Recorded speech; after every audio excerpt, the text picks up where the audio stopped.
Jeshi la Polisi Kanda Maalum Dar es Salaam linatambua pia kutakuwa na mchezo wa soka wa Ligi Kuu ya Tanzania Bara utakaofanyika siku ya Jumapili tarehe 3 mwezi Mei mwaka huu wa 2026.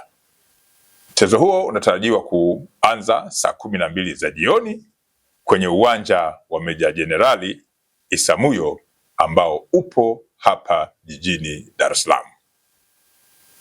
Mchezo huo utakuwa kati ya timu maarufu za hapa nchini, timu za Simba na Yanga, zote za hapa jijini Dar es Salaam.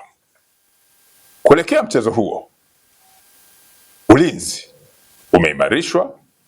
Mashabiki, wapenzi na wadau wote wa soka mnakumbushwa kujiepusha na vitendo vyote vilivyo kinyume na utaratibu wa soka au vinavyoweza kuvunja amani.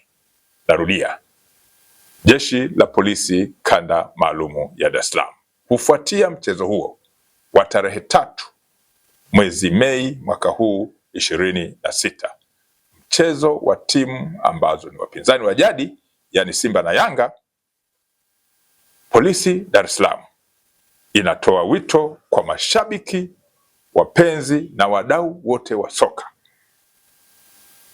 kuwa wajiepushe na vitendo vyote vilivyo kinyume na utaratibu wa soka au ambavyo vinaweza kuvunja amani.